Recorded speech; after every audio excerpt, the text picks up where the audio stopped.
This is your WLAK Daily News Roundup for Lake Air, 107.5 FM and 1260 AM in Amory. For WLAK News, I'm James Kelly. The Northwest Wisconsin Grazers Network and a handful of partner organizations are inviting residents to their annual Fall Grazing Conference this weekend. The conference will be held at the Shell Lake Community Center on Saturday from 8 a.m. to around 4 p.m. Attendees will have a chance to check out new agency and commercial exhibits and network with other grazers to discuss new ways to improve their own operations. Residents interested in attending the conference must register by Wednesday, which can be done on the organization's website. The Senior Resource Center of Sawyer County is inviting area residents to contribute to a fundraising drive for its Meals on Wheels program. Organization officials say they're facing cuts like many other nonprofits in the region, but the need for the meals program is increasing. The Meals on Wheels program provides area seniors who can't get out of the house as often as they used to with nutritious meals, as well as a wellness check and some social interaction. Senior Resource Center officials are recommending donations of about $7 per meal. The Wisconsin Department of Workforce Development is warning residents that their services may stall if the federal government shutdown continues. According to agency officials, about $230 million of the $310 million allocated to the Department of Workforce Development for training and employment services this year comes from the federal government. Without that federal funding, things like career counseling, recruitment and retention programs, and apprenticeships for job seekers could see a reduction in services. The Wisconsin Department of Agriculture, Trade, and Consumer Protection is reminding farmers to check runoff risk advisory forecasts before spreading manure on their fields. According to a press release, the agency has an online tool to warn farmers when weather conditions and soil temperatures increase the chance of manure spills. The agency is also reminding farmers that all agriculture and livestock operations must report spills or runoff that could potentially impact surface or groundwater, which can be done through a 24-hour emergency spills hotline. The Twin Ports Interchange is now open for public use as Wisconsin and Minnesota Department of Transportation officials prepare for the Blatnick Bridge reconstruction project. DOT officials announced the impending completion of the interchange project in recent weeks, and on Friday it officially opened for use. With the Blatnick Bridge expected to close for a few years, the goal of the Twin Ports Interchange project was to keep traffic flowing on the highway and improve safety. Some cleanup and landscaping work in the area is still scheduled for next year.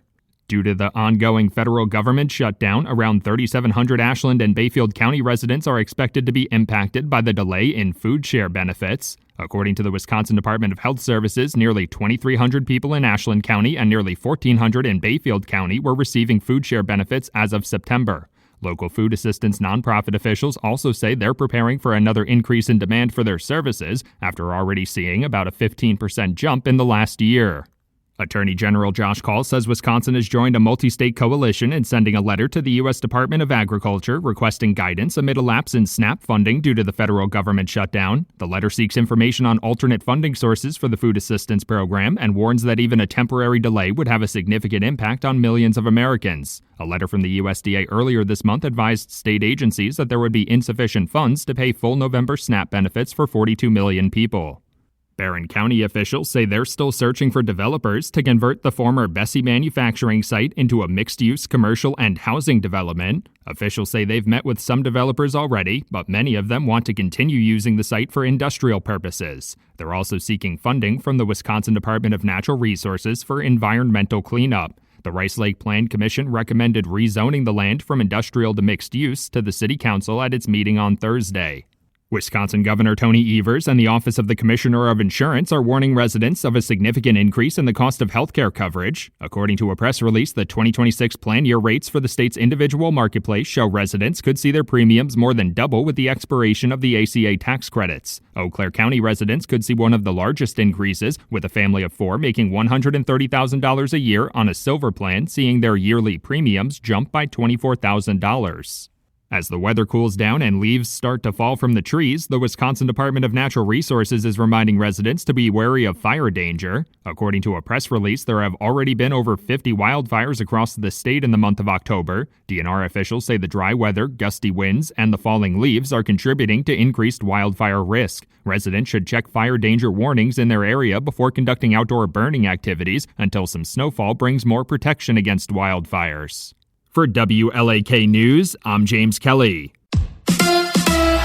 It's the Bucks and the Knicks. Hi, I'm Mike Clemens with Sports NBA. The Bucks host the New York Knicks. Milwaukee coming off a disappointing loss in Cleveland, 118 to 113 to fall to 2-1. Bucks center Miles Turner. Being new to this group, my key messaging to everybody was like, you have to look forward, to playing from behind. It's the NBA, stuff's gonna happen. At times you can find yourself in unfortunate positions, but I just think it's very important that, if we want to be, a playoff caliber team or a championship caliber team, we gotta, really embrace, being down. And I think we did a good job of that in that third quarter. And there's no excuse in this league. It doesn't matter who's out there. We all lace them up and try to go out there and compete. Baseball, Game 4 of the World Series tonight in Los Angeles. The Dodgers leading the series 2-1 over the Blue Jays after winning last night 6-5. The game went past midnight. The Dodgers' Freddie Freeman with a walk-off home run in the bottom of the 18th inning to win the game. With Sports, I'm Mike Clemens. It is going to be mostly cloudy with a few scattered showers by late this afternoon. Our high today in the low 50s. Tonight, some off and on rain showers, especially this evening, with a low dropping to around 38. Tomorrow, mostly sunny with a high in the low to mid 50s. I'm meteorologist Sean Cable. That's your WLAK Daily News Roundup from Civic Media.